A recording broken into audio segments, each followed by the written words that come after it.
Pens, got the tea. Here we go.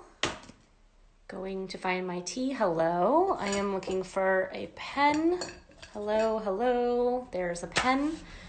I have a pot of tea today because my wonderful guest Tochi, doesn't really drink, and I thought, you know what? I could probably do with some tea. So I've got a pot of mint tea, and now I'm just going to wait for Tochi to join us.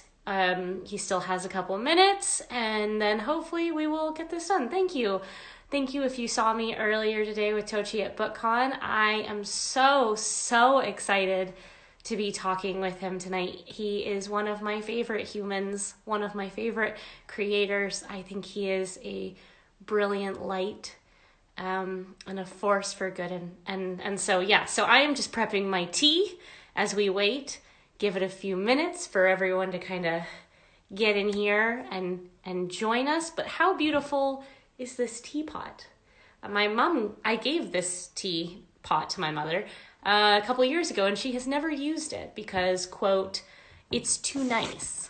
So here's Tochi. Tochi, there you are. We're going to get Tochi here.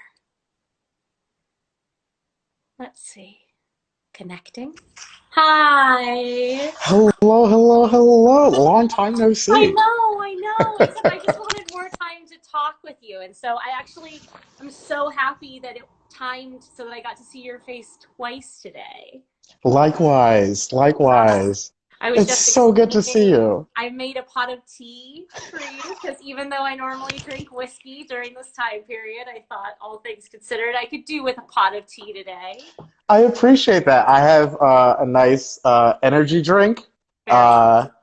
Very, very on brand for me, in a very sort of Fast and the Furious mood. Yeah. So. I was going to try and make like a Shirley Temple, and then I realized I didn't have any of the ingredients for a Shirley Temple, so there we are. It was so nice to get to hear you talk really briefly. I feel like that's the only downside of panels is like, I just want them to go on longer so that I want to hear more. So I get to be a greedy human today and take more of your time. I have something like really important that we need to talk about. Oh, absolutely. Absolutely. Our relationships to anime. Because I feel like it's really... So yesterday, a trailer for the new final season of Attack on Titan dropped. Honestly, real rap. So also the Locust Award announced their finalists, and like War Girls is a finalist for the Locust Award. Honestly, and that's a dream. That's a dream come true. Like I could go into how meaningful that is. But like, can we talk about that Attack on Titan trailer? Wait, full confession. I am too much of an aesthetics whore for Attack on Titan. It's too like body horror for me. Yeah. No, I get that. I can see that. I think the thing for me because like that was a thing that turned me off in the beginning too, and also too because like the animation scheme or like the backdrop, right? It seemed very not dull, but like dull colored. In terms of like there's either like the hyper color palette or like the kind of realistic like as far as animation goes. So should I go back to it is what I'm saying? Yeah, so like the thing that really got me about it, and my brother had to really work on me to like get me to get into it, was the action sequences. So the gear that they wear to like Spider-Man their way through the town or whatever. Yeah, it's amazing. It's absolutely amazing. And there's one sequence towards the beginning of season 3 where Levi, because there's always like a badass character who like is gruff and doesn't talk much and like has a secret history or whatever, like that character. There's one sequence where he's being chased by a former mentor and like a bunch of military police. It's being chased through the town. It's one of the most thrilling Okay, action sequences I've seen in all of anime. for you, oh, we're being warned not to spoil anything because we clearly have some anime viewers. Here's what Gotcha. I'll say. I only watched the first like 2 or 3 episodes, and I was really Hmm. turned off by like the body horror viscera, which is weird because I'm not squeamish. I just, when it comes to anime, I like a certain level of aesthetics. Like Hmm. I come from Cowboy Bebop and Trigun up through like Gundam Wing, which I almost feel like weirdly, body horror aside, it has a little bit more of the original Gundam Wing hail on. But like Yes, I am Full Metal Alchemist and Utena, and like I like a certain amount of pretty, absolutely. No, absolutely. Like but everyone it, talks about it. and that was the thing too, was I was late getting into it too. Yeah. Like I wasn't one of those, I wasn't like right on the thing. Another thing that I was late into, and I want to see if you're watching this too, but it's like it's one of my favorites that's going on Yeah. right now, My Hero Academia. Oh, I mean, no shit. Okay, wait, but Yes, okay, yes. My Hero Academia. I don't know what happened. Like if 25-year-old me could see almost 33-year-old me, she would be so ashamed for the wrong reasons, which is that like Yes. I'm suddenly writing like hope punk and liking a show that has the most wholesome lead. And I'm somebody who puts like sadomasochism in my books and really likes like a dark beat and like Yeah. is in it for like Tokyo Ghoul and Psychopaths. And then along comes Deku, and I am all of a sudden caring about a good a good person. Honestly, like 2 episodes in, I was like, I I would love die it. for these kids. I I love it. would die for these. No, you But know here's what? my You. disclaimer. Hmm. I am such trash for I like to like hoard an entire season. So I'm Yes. behind because I'm not because I refuse to run out of episodes. It's like because I grew up on shows that were just an infinite number of episodes, and then they would Yeah. have like Bleach ended up having a huge amount of just filler, and I have such Yes. distrust for all anime now that I'm just like hoarding. And so everyone started telling me I'm in season 2, and everyone's like, oh, it just gets better and better and better and better. And I'm like, but that makes me not want to watch it because then I'm going to run out. No, What do I do? I relate to that so hard. Like I was grateful that I got into it late because then Yeah, I could good just time. blaze through these seasons. But now I'm all caught up and I'm like, Okay. and then everybody's like, read the manga, read the manga, read the manga. But like I can't, I like I don't want it spoiled for me and I No. want to see it. And like a thing I realized, and this goes back to what you were saying Yeah. in terms of comparing your younger self with your now self with regards to anime consumption, is like as a kid watching My Hero Academia, I would have Oh, identified with Deku or yeah. Bakugo, right? Like, Yeah. or if I really wanted to be angsty, Todoroki, Yeah. right? Like, I would identify with the kids, but like watching it as a 32-year-old, I identify with All Might. Oh Like, my God. yeah, Because I I'm like I want to so protect these kids. children. And I don't have, and then I have this moment. I think my issue with the show is I love it so much, but I truly, we are going to get to like craft talk, by the way, everyone watching, but like, I truly don't understand. Like, am I becoming soft in my old age, or is it just so good that it can make a heartless person like me genuinely? I don't really go for any of the like kind of bubblegum poppy anime, Hmm. feel good Hmm. anime. So I'm so Yeah. confused by my investment in it. Oh, you and me both. I You just and me both. I see people constantly talking about Your Name, for instance. oh yeah, And I see clips of it, I see it's trailers for it, beautiful. and it looks gorgeous, right? But I can't bring myself to be invested in that. There's not enough explosions. It's hard. There's not enough explosions. And I like think I I get it. do love like I do think like My Hero Academia is like a trifecta for me of the things that I love. Mhm. And like here's the thing, I'm still like a dark ass bitch because I don't like some of the bubblegum poppy characters in it. Like I don't Yes. like the like weird little pervert frog kid. Yeah. Oh no, he can throw him in a wood chipper.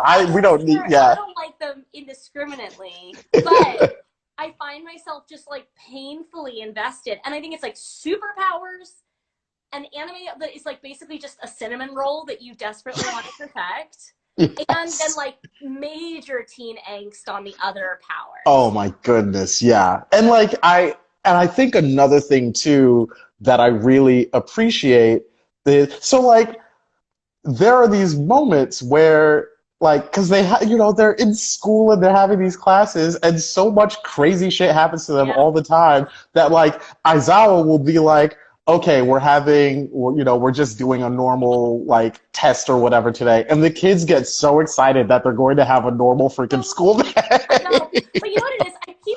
I spend like way too much time thinking about it, but I do think that there's something to I love an underdog narrative when it comes with the right headspace. And there's something about Mhm. Deku's sheer like desire and inability. It's desire met with inability, right? Like he has Yeah. a desire that is not commensurate with his own ability. Hmm. And he's got that like what we love to see it in anime. We love it, the like kid who just gets back up no matter how many times you beat the shit out of him. Yeah. Yeah. And I love it. He's a Absolutely. monk king. Like you just like want, but I also I love the villains. Like I love them.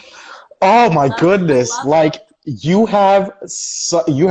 I am Nora so and Ennis. excited for what is ahead Yeah. for you. Oh my So this goodness. was our Yeah. entry, and I'm gonna make you talk a little bit about your creative career, but we're gonna come back to the anime because I really want to hear about how anime has impacted your creativity and your writing style. Absolutely. Because I have like one thing that it has like shaped for me that I didn't realize until I had to process it and figure out in retrospect. And now I'm like, oh Hmm. shit, it's because Yeah. I grew up in the school of anime. But before we get to that, Tochi, welcome to my weird little Instagram live show. And thank you everyone who tuned in on this day of so many panels and um, so much going on in the world that we're going to get to. So for a little while, this will be a tiny breath of anime and creative energy, a tiny bubble to give strength. Because that was the one thing I didn't get to answer in that panel that I really Hmm. wanted to answer at the end, which was like, what is the role of hope? Think Yeah. it's like for me is like anger fuels but hope sustains, and like there has Mm. to be a combination of those two things, Yeah. right? Like Yeah. anger without hope and hope without anger.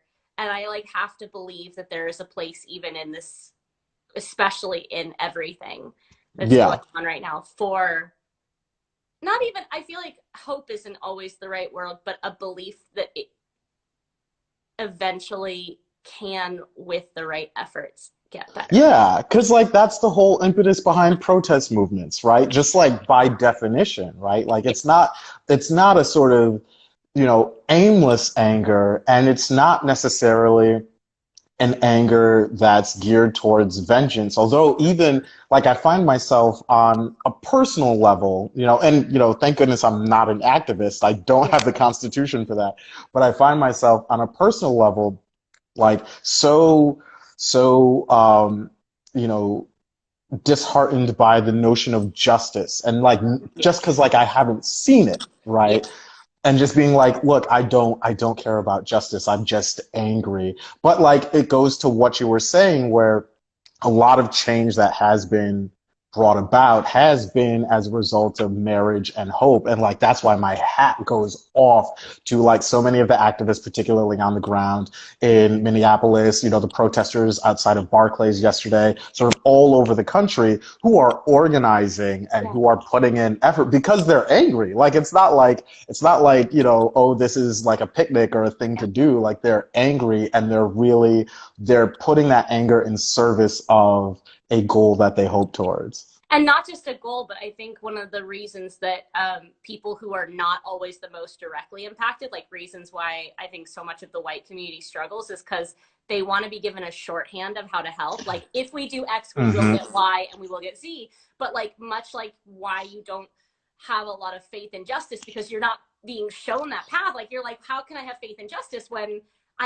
justice is never coming. It's never serving. It's a rinse repeat process. I Hmm. think so many times like performative allyship rests on the idea that if I can get from A to B, and that B Yeah. is the end, and that all I have to do is go from A to B, because Hmm. like it's because they're not like because we don't deal with it on the daily to the extent it is not the all-encompassing moment. It gets flashed up like a flashcard in front of their faces. And so they're like, even well-meaning people like myself, like, you want to help, but we still Mm-hmm. have such a short-term conception of what help is, right? And so it's seeing people who are able and willing to get out there on the front lines, knowing that it's not simple, knowing that it's not getting them from A to B, knowing that it's not, oh, you have to show up at 7 p.m. on Tuesday, and if you show up at 7 p.m. on Tuesday, we will beat racism, right? Like, you know, Yeah, it's not, exactly.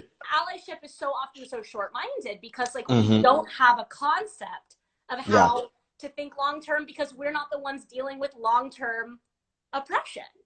Mm-hmm. So it's a lot, and I you know, I have such respect for everyone who is putting themselves, helping in any way they can, putting themselves in that line of danger and understanding that it's not a simple road, that it is, you know, it's in the hope for a tomorrow you don't get to see, right? There is no Yeah. visible end line where you're like, we just got to make it to that finish line and then we will be there. It's a microscopic forward movement, you know? Yeah, no, But absolutely. Absolutely. Oh my goodness. Yes, preach. yeah. Preach. But for a little while, we're going to talk about books and anime. So here's Yeah. what we need everyone to know. I need talking about in superhero conceptions, right? I need your origin story, man. Tochi, Oh man. how did you get from little anime nerd to published like award finalist, like highly recognized, extraordinary author? So it's actually mom's fault. It always is. I so I was originally going to be a comic book artist. I loved to Really? draw. I loved to draw. So, excuse me, mom had a second job as a janitor. And she would take us kids, I was the oldest of four, she would take all of us to these office buildings throughout Connecticut. And we would clean, we would clean the toilets, take out the trash, vacuum, clean the desks, all of that. In so many of these places, there were all these office supplies that people were getting ready to throw out. Yeah. And among those supplies were 3-ring binders filled with blank sheets of paper. They were just gonna throw these out, but this was like gold to me Yeah. because I could draw, and it was all like DBZ and Gundam fanfic. Like that was my style. Was just all of that, and there would be 500 sheets of paper in these things. I would fill them up in a week and a half, right? Mm-hmm. And one day, I might have been in like third grade or something like that. Mom saw me and she was like, "Okay, Tochi, you have all these characters. Why don't you write stories about them?" And at first, it was like, Mom, why are you giving me homework? Like, I just want to draw. Why, like, can I live? Yeah. But then I started writing like one paragraph summaries of their adventures, their battles, all of that. And one paragraph became two, became three, and then they started meeting each other. The And I was like, narrative. yeah, like I was like, wait a second. I turned into the thinking emoji. I was like, Yeah.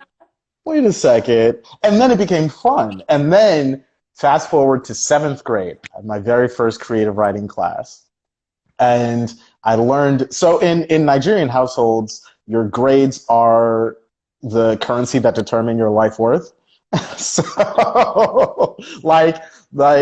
if you bring home a B, like A is what you're Yeah, supposed yeah. to be bringing in. If you get anything below a C, you might as well just find another family. Like it's a wrap. It's a it's a wrap. So I discovered very quickly in this creative writing class that I could reliably get an A on like anything I turned in. Mm-hmm. And so you have me having this innate enjoyment of this thing that I did, coupled with the external validation of a good grade, Oh, and I power. was off to the races. It was like it was over. It was over. Yeah. It was over. And so that's how I got to the point where every year of high school, and it wasn't until later that I discovered that this wasn't exactly normal, but every year of high school, I was writing a full-length novel, 100,000 words every single year. And, Did you have a lane? Like, was it all fanficky, or like was there a theme? so it started out very, very fanficky. Like the very first thing I wrote, I remember it was like 127 pages, single spaced. It was basically a mashup of DBZ and Gundam Wing. Love it. And it was just the names were changed. But like there were people doing like, Kamehamehas, and also there were giant robots, and it was a mess, but it was such a glorious mess. Yeah. And then like I started getting better, but at the same time, a lot of I wore my influences on my sleeve. There was one manga that I read that was immensely influential on me in high school. It was called, I think I started in middle school and then going into high school. It was called Blade of the Immortal by Hiroki Samura. It's honestly, it was like some of the most gorgeous and graphic illustration I'd ever seen in my entire life.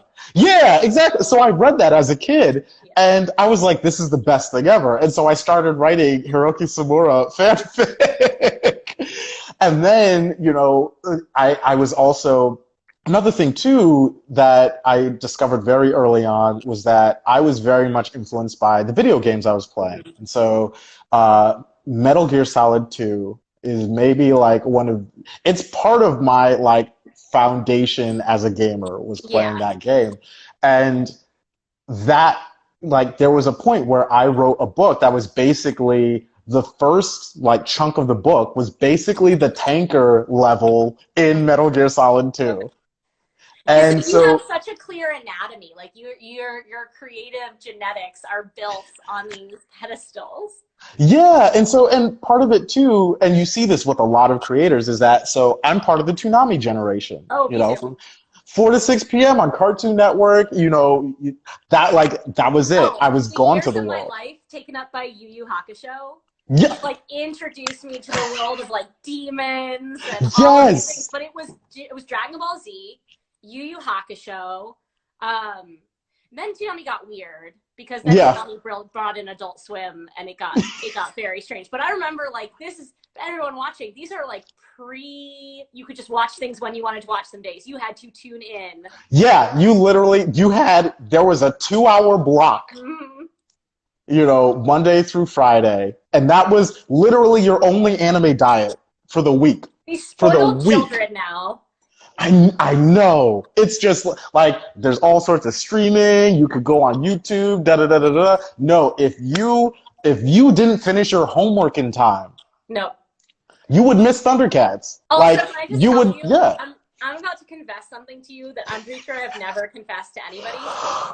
When I was a freshman in college, I started making animated music videos using Bleach that I had to like torrent snippets from and then re-stitch them together. One of my videos had like 250,000 views before it got taken down off of YouTube because I blatantly stole everything at that time. Because I had already like watched it all. I just really wanted to make like Bleach style AMVs. That was like my education, because all through middle school and high school, I didn't wear it on my sleeve. I went to like a super strict all girls prep school, and like in middle school, I was not brave. So I watched all the anime and I didn't talk about it. But I got to college and it was like my secret. Like other people are like writing porn, and I was like, no. My assumption is that people write porn, not that everyone else is writing porn, and I'm like stitching together at 2 a.m.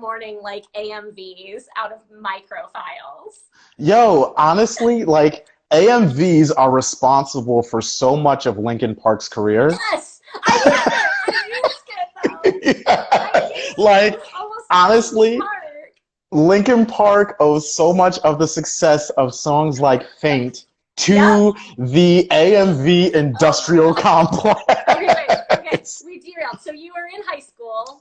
You were writing books a year, basically. Yeah, and so that was like really where it took off. And that was also around the time that I figured out that I wanted to get published. Okay. And so I started querying probably around like 15 or 16. And so for all the kids listening, this was in the analog days where you had to actually mail envelopes out. You had to, and the thing was, you had to do your research on the agents that you would query, right? In the book. So exactly, Writer's Digest, I think it was either Writer's Digest or Writer's Market, every year put out this compendium. Yeah, it was the guide to literary agents. Yeah. And so I didn't have book money as a kid. So I would have to save up every year for that year's edition. And so I would buy my copy and then you would go through, it had listings for agents, what agency they were with, what I never genre. bought a copy of it. I like went into Borders and sat on the floor for an hour and just like copied out the information because that book was like $40. Yo, life hack. Oh my goodness, you're a genius. Because it was this giant book that was only good for 1 year. And my parents were like, no. Yo, you are a genius. But yeah, like you remember, you'd have to go through and make sure that you were getting the right agents and just like trust that the info was updated, right? And then, because some agents would have different submission requirements. Some you could only send them a query letter. Others, you could send them a query letter and a partial. Yeah. Right. And so you had to make sure that you were, because like you didn't get like for me, at least the way that I thought about it, you didn't get a second chance with any of these agents. Like you got this one shot with each of them and then you sent it off. And so very early on in life, I learned the process. And also the whole notion, oh, this is going to sound wild to so many who are listening, but like in your query package, you had to include a self-addressed stamped envelope. For your rejection letter. Because when agencies were going to send you their rejection letter, they didn't want to have to pay for their own postage. Yep. You had to pay for the postage for them to send a rejection letter to you. It was so much more traumatizing when it came in paper than like these emails because it was forever. Yeah, no. Also, can I just throw out to you how proud, like, I feel like a proud aunt for you all the time. Like, I'm such like anyway, I won't get into my like proud mother adjacent feelings, but I love that you had that purpose and that vision for yourself. Like, as someone who started young, I think we spend so much energy trying to like remind kids that one, like, age is a number and your you know life experience that you've had counts for more, but also like don't let anyone tell you that you're not ready to pursue your dreams. Take those dreams seriously, but like I love that you had a vision for what you wanted. No, absolutely. And like that's another thing that I appreciate about you as well. I mean, like, I don't know how many people know the story behind the Near Witch. Like, could you like don't though because it came back out.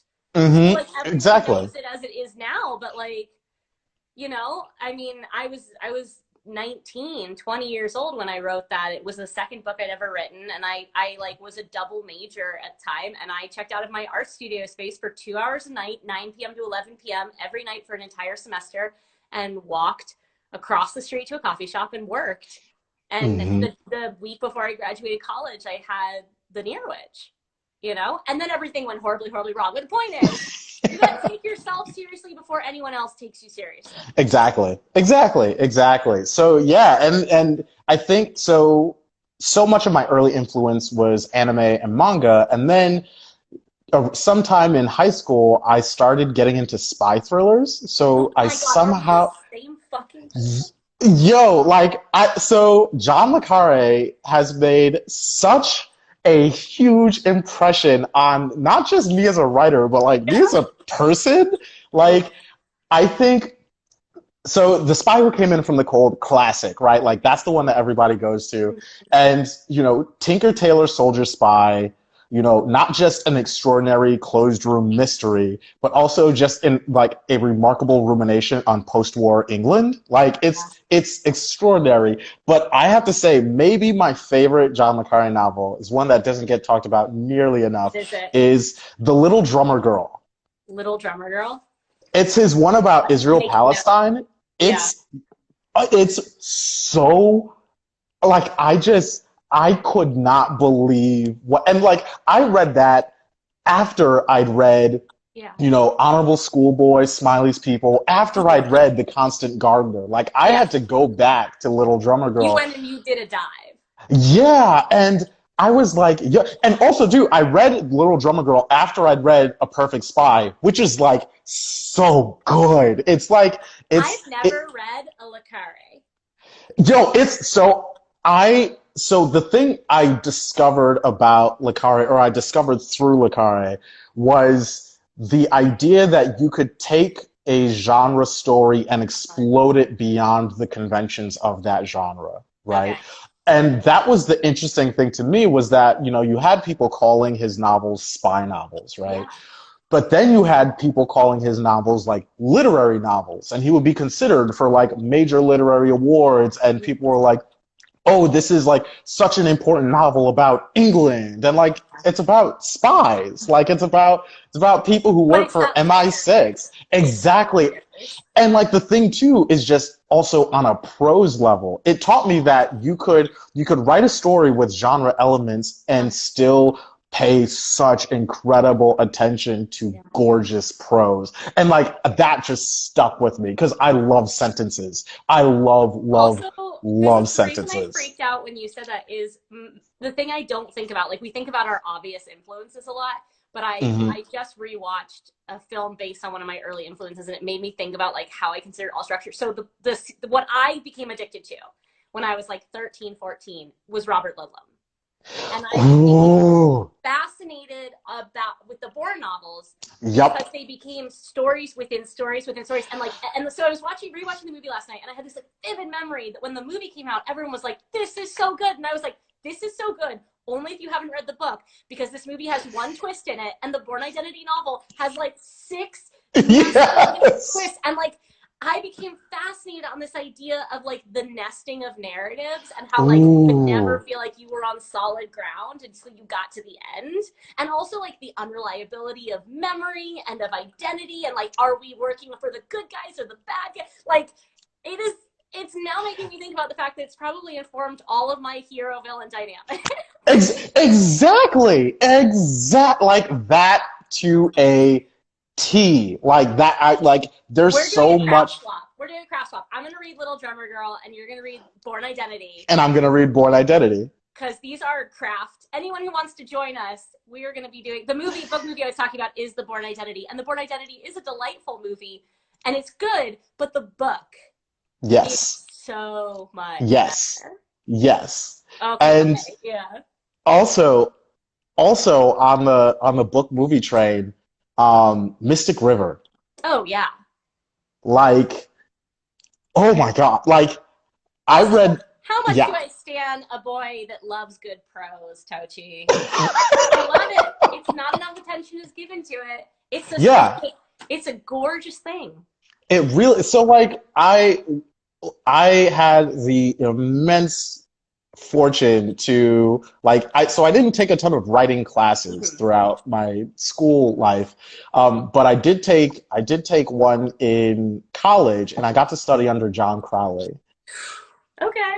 Yes, and so anybody who hasn't yet read Little Big, some of the most gorgeous sentences that I've ever read in the English language are inside that book. Yeah. Like that book is just there was so when I first read it, I was actually in Morocco studying Arabic on a like study abroad program, and we would have classes in the mornings, and then I would play football on the beach with like the local Senegalese kids, I and then we'd have afternoon class, and I distinctly remember, and the center had Little Big. They had a copy of Little Big in their like library.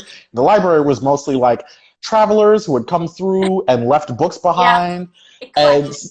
exactly. And so Little Big was there, and I knew that Professor Crowley was like teaching at Yale, and he had a class that I wanted to get into. So I was like, let me read the book. And so in afternoon classes, I would be sitting next to my classmate while I was reading this book, like, and while I was supposed to be paying attention, and I would like nudge my classmate and point to actual Oh sentences my in the god. book, like, yo, this is the most gorgeous sentence ever. Yo, this is the most gorgeous That's sentence how you ever. get a writer crush. Like, we talk about writer crushes a lot, but a writer Yes. crush is a real thing. And when I read prose, that just makes my heart Oh, just, oh, because like I love a good plot. Don't get me wrong. Plot is yeah. beautiful. Characters are beautiful. But there is an absolute power to the transportative ability of the way the story is told. Sometimes Yes. I read great books, but like maybe the language attention hasn't been paid as much to the language as to the Hmm. narrative.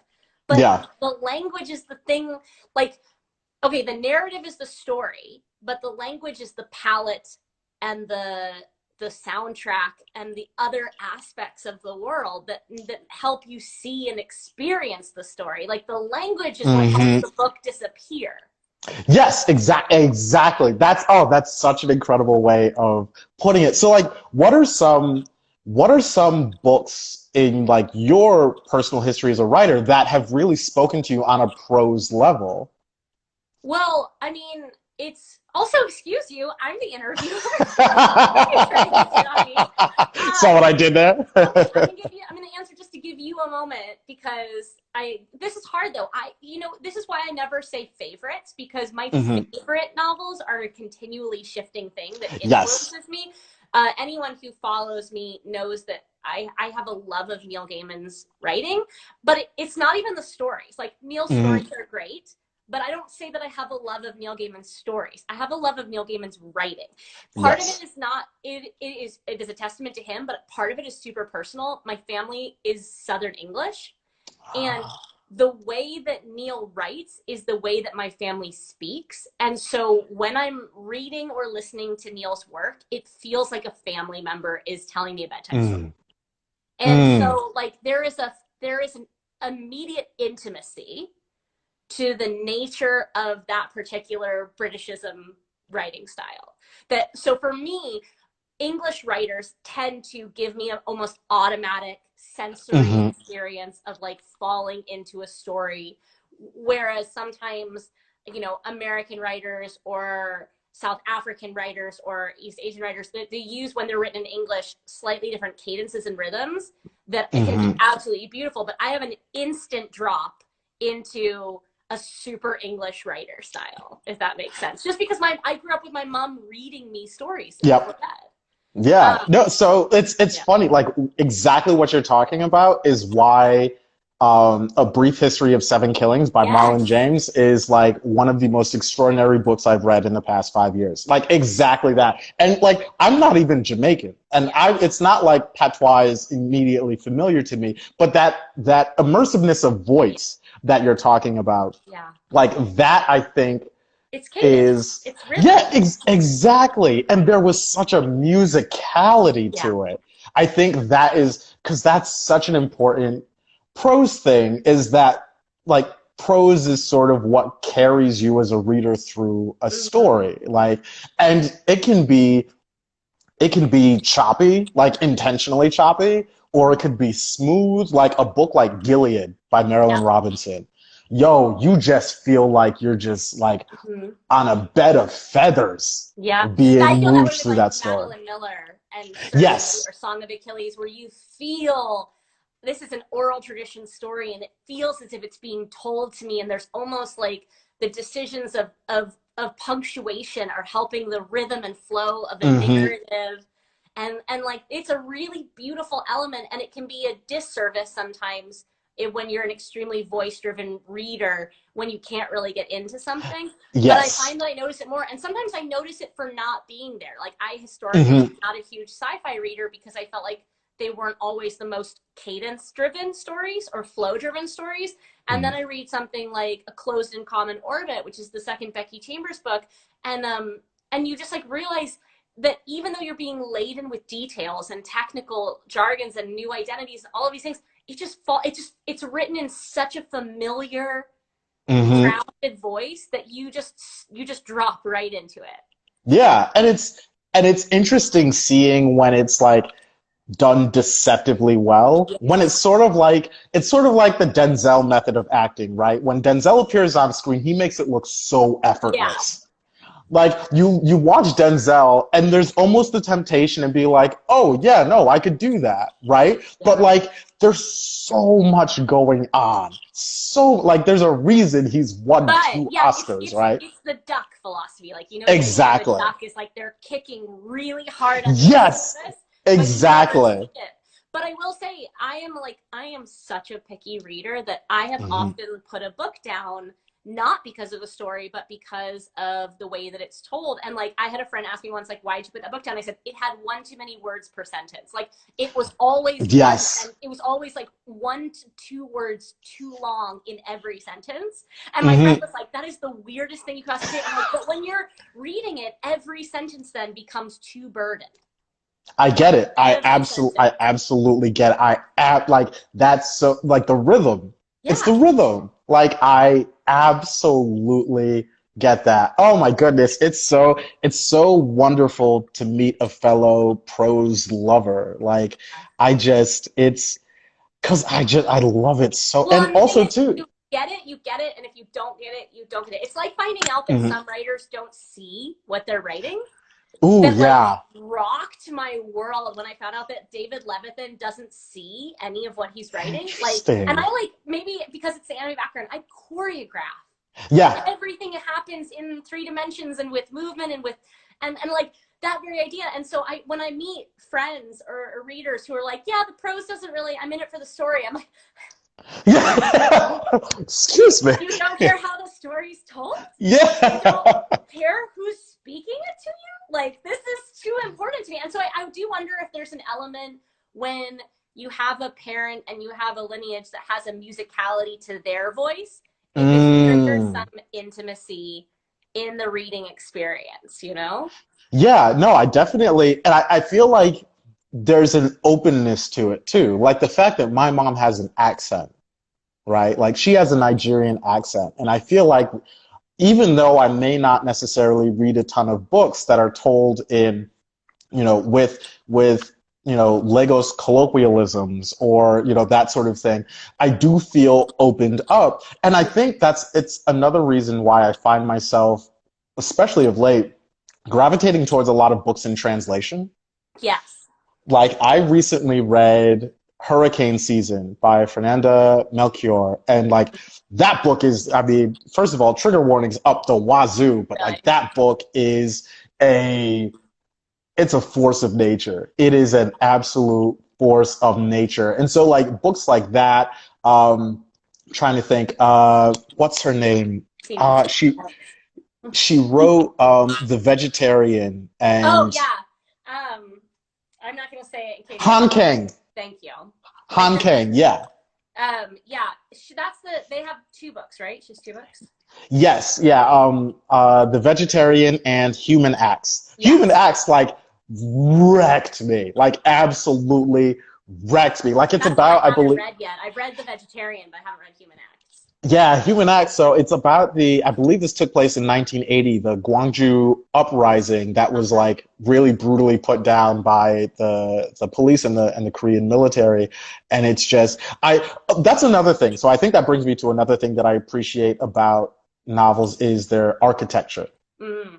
I love, love, love analyzing a book's architecture. And like going back to A Brief History of Seven Killings, it has this spiral structure. Yeah. So like the book will have its forward momentum, but it all hangs on a single event. And if you read like the narration and stuff, all the accounts seem to spiral around this single event, which is also the event itself is wild. It's an assassination attempt on Bob Marley. Like what? I know. What? It's an extraordinary. Yeah. It's such a good book though. It really, and so like I love books with unconventional architecture, and Human Acts is another one where it's told in these sorts of vignettes, but they're all connected somehow. I think another book, very interestingly, that does this and is like very, very, very intensely speculative is The Fifth Head of Cerberus by Gene I've Wolfe. never read that.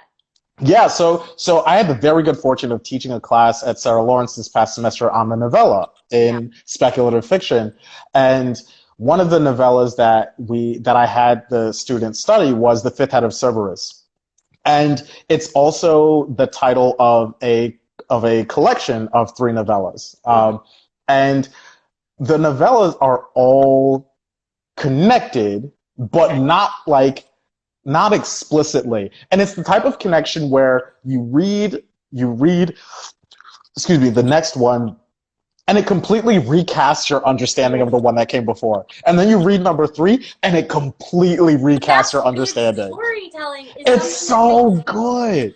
feel unsettled in that, like, you know when you're watching a thriller or mystery and you think you have it pegged and then it twists and then you think you have it pegged again and it twists, like that is refreshing storytelling. Like that's Yeah. exciting storytelling. I held up the very first season of Killing Eve as an example of that kind Yes. of storytelling where it takes your expectations for what's going to happen based on trope and based on pattern, and then it uses those against you by saying, like, Absolutely. here's what you assume comes next based Hmm. on the history of storytelling and on how we've built cliche, and then we're going to turn it 90 degrees, and then the next episode we're going to turn it, and we're constantly going to be rotating it so that you are kept rejuvenated by the Yes. creative element of the story. And I do think Yeah. that that structure so often gets overlooked in craft. Yes. And I will say, major caveat, structure works if it works. If Yes, you're doing exactly. something just to be structurally ambitious, that's why short stories are a great place to be structurally ambitious, to Hmm. test it.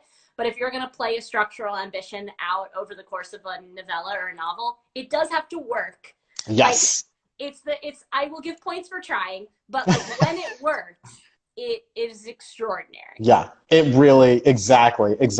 I think that's such, it's the enemy of the state thing, right? Where Will Smith thinks I'm not going to apologize for spoiling it because that movie came out in like the 90s, and Yeah, so if you haven't seen it by now, statute of that's limitations. their problem. Exactly, exactly. But it's like, Will Smith thinks he's like gotten away and that he's with the good guy, and then it's revealed that he's with the bad guy and gets spun around. Like, It's you also know, like Alias. It's like the first yeah, half, like all of a sudden, spoiler again, you guys, for a show that is like 20 years old.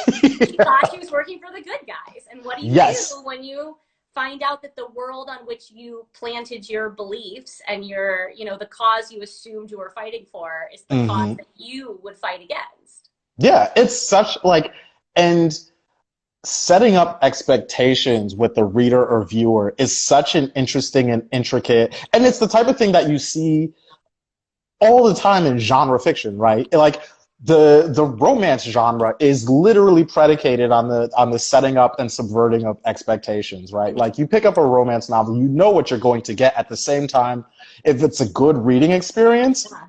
you're taken along and surprised, and like all this Because stuff it is makes happening. it novel. It's like Exactly. so here's my question.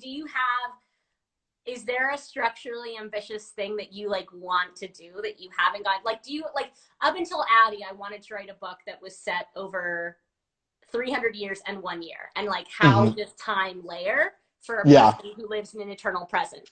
Like, do you have like just like, I don't know how I'm going to do it, but this is what I would want to do. Like, do you have those structural ambitions? So, two-part answer to that question. Um, yes, and one of those structural ambitions is being realized in an upcoming book, Goliath, which tentatively scheduled for fall 2021. Yeah. But I'm currently in the midst of edits on it now, and it's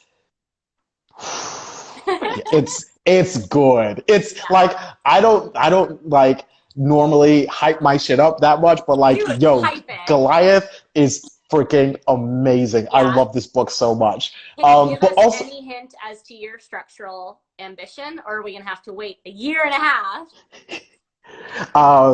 it's so with regards to structural ambition, it's my hope is that you will find your expectations of what type of story is being told continuously subverted. Like that's my hope with this book. Also, too, like I think about structurally ambitious things all the time, especially with regards to time and Mm-hmm. how time plays out in a narrative. I'm reading Pachinko right now by Min Jin Lee, which is like a heartbreaking book. Um, but I love multi-generational sagas. I love them so much. I think it's like I love scope, and they're perfectly embodied there because they have a sort of tightness of narrative in generally focusing on one family. But also they have that epicness, especially because oftentimes in those narratives, you have the course of a family being tied thematically with the course of a nation. Yeah. So you'll be tracking that family against the backdrop of the political convulsions that are happening in that like polity. Another good example of this is The Lives of Others by Neil Mukherjee, which is like an incredible tome about this one South Asian family, like through all this like rebellion and everything that's going on in India. And I learned so much about like communism in India and in South Asia, like while reading this book. And it's amazing. You're So gonna like, come out of this with an entire academic reading list, Tochi. yeah, exactly. I'm gonna have to follow this up on my page with like, here's With a syllabus. 32 works. Exactly. He says you must read next. Like, we're gonna have a weekly seminar just to catch up on all of this. Absolutely. We still haven't even gotten through your origin story. Oh. Like, okay, so you're a teenager. Yeah, so I'm a teenager. In love with Le Carré. Exactly. So that those a lot of that was filler episodes. So now we're back to the main narrative. So I'm a teenager. I fall in love with John le Carré, and I start writing. You know, I sort of veer away from my speculative fiction roots and then start writing thrillers. So you know, there's one book I wrote that was about a Kosovar Albanian arms dealer, and it was really dope. It was really dope. I really hope I get to come back to it at some point. But the whole time I'm querying and trying to get published.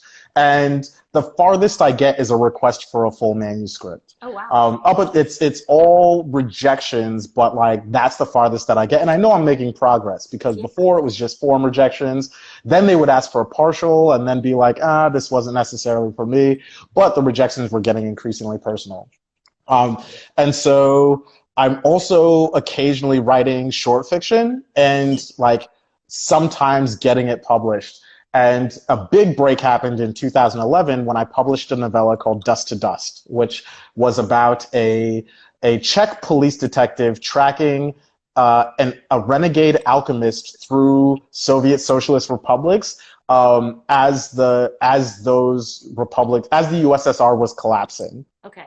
Can we read this? Is it still like available? Yes, and so it was originally published in the anthology Panverse 3, but it is also available through Lightspeed magazine as an ebook reprint.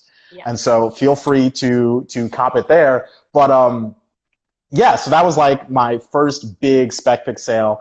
And the way that I ultimately ended up getting published was a result of law school. So my very first semester of law school, a very dear friend of mine was throwing a party at her apartment. And by then, everybody in law school knew that I was the writer. Like, they knew that that was my thing. But at that party, this friend's roommate, her college roommate, was a YA editor at HarperCollins. And so up until then, I'd only written adult fiction, hadn't written any YA. So I didn't think this was going to be like a professional thing. She was just a cool person, and so we became friends.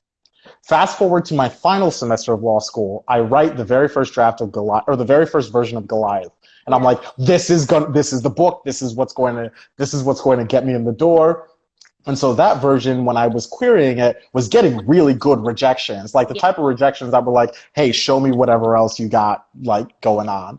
Those are the best kinds of rejections. They really are. Rejections we crave. Exactly. Like if you saw my face reading that email, you would not have known that I was reading a rejection. Yeah. But I still wasn't able to sell this book. And so at some point when I was supposed to be studying for the bar exam for the first time, I lamented on Facebook about having trouble selling this book. And so this editor friend reached out and she was like, I'd love to take a look at it. And so I'm like, oh, that's amazing. And so eventually, like 2 weeks later, we meet up. I head into New York, we meet up, and she's like, Tochi, this is really dope, but like I don't feel comfortable cramming it into a YA format, and like I don't really know any of the adult editors like that, but I really want to work with you on something. And so at that table, the idea for Beast Made of Night was born. Got it. I started writing it, and then I sent it to her. She sent it to her boss, and then all of a sudden I'm at the table talking like, publicity strategies. Yeah. That's amazing. So wait, so how old, when was this? This was 20. So the the idea for, so I started writing Beast Made of Night 2015, fall of 2015, and then in 2016 was when I signed the contract for Beast Made of Night and Crown of Thunder. And I was 29, 28, Yeah. 29, thereabouts. Yeah. And I'd been trying to get published since I was 16. And here you are, just unstoppable ever since. Exactly. They I let, am very excited. I'm gonna hit you up for the link to for more information on the Lightspeed piece, so we can like track yes. the starting point. Because also, I Perfect. desperately want to read that. I have a quick question for anyone in the comments who knows the answer to this, because I don't want us to get cut off. Do you know, audience, will it get cut off at the 1 hour mark? I just don't want to, I don't want us to get cut off because I don't actually know how Instagram works. So if anybody knows, tell me. Okay, wait. So I need to know, how do you feel like anime informs your work? It's my lifeblood. It's my absolute lifeblood. War Girls is my love letter to Gundam Wing. Yeah. So much of like that novella that I just told you about was it's like Full Metal Alchemist fan fiction. Like it's I am so indebted to anime in part because so a big reason for that is that anime was the very first instance in which I saw an entertaining story married to exploration of deep themes. Like Gundam Wing is a story about child soldiers. Like Full Metal Alchemist, like it's a story about grief and like bargaining and all of that. And it made sense. Like it wasn't like, oh, this is a cartoon, we only deal with light things. No, it was like never talked down. Like it never exactly made it simple. Exactly. And so that was why in my own work, I always try to tackle really important issues that are deep and dark and not shy away from those things in any sort of context. And that's like maybe the biggest reason I am so indebted to anime. I love that. I've never actually thought about that aspect of it because that's something that I think as like a very dark teenager like spoke to me so much. And now thinking about everything I love, you're right. It never pandered and it never made the world lighter than it was. Exactly. Like you could obviously get bubblegum pop ones, but like on the whole, you know, Full Metal Alchemist Brotherhood's dealing with extremely dark topics, extremely girly topics, Tokyo Ghoul, even Trigun's about like genocide, like on a planet scale. Like I just think it's beautiful. I love anime because it taught me world building. Yes. In that it taught me never to like if I included world building, it needed to be because it was relevant to the plot. It needed to be because it was relevant. Like there was no info dumping. You in anime, you literally learn the rules as you need to know the rules and build the world around you as you're learning it. Exactly. Exactly. No, it's like Psychopaths for anybody, any of the guests is a perfect example of that. Also, I love that, you know, sort of marrying our 2 points, you know, anime can occasionally get really like hilarious in that you'll have a detective anime and character will be like, oh, this blood spatter of, you know, Rousseau's discourse on inequality. And you're like, wait, what the fuck? There's so much like genre splitting in anime where they like take a moment to nod to something else. Yes. Tochi, we're just getting started. I want to talk to you for like forever. This is such a problem. So apparently it will kick us off in 3 minutes. So here's what I'm going to do. I have one question. I have a question I always end with, but I feel like I'm going to split it into 2 for you because like Riot Baby is such an important book for the world as it is right now. And I know it can feel like right now, like it will be a defining book. And it should be a defining book. But the question I normally ask at the end is like, if you could pick one of your books to outlive you. But I had this moment when I wrote Addie LaRue where I thought to myself, if I never write another book, I might be okay with that. But that has since passed. So I really just want to know, Riot Baby aside, because I do think that Riot Baby is just like central to the conversation and will be for a very, very long time. Do you feel like the book that you hope outlives you is still ahead of you? Yes. I've written dope books. My masterpiece is upcoming. Is it Goliath, or do we feel like it's not written yet? It might be Goliath. So if Riot Baby is Good Kid, Mad City, Yeah. Goliath is To Pimp a Butterfly. Oh my God. I am so excited for you. I am so excited for your career. I am so proud of you and everything that you're doing, and I cannot wait to see where you go. Tochi, you're one of my favorite human beings in this world. I can't wait to see you in person. But in the meantime, thank you so much for just an amazing hour. Oh, this has been like the highlight of my week. Well, I hope that you get to carry forward some of this energy and know that you have my armor and my love, and that the world is just getting to know the incredible work that you're doing. Thank you so much for this and for literally everything else. Of course. And I will talk to you soon. And to everyone who came, thank you. This will live on my Instagram page. It will also live over on YouTube. It is not going anywhere.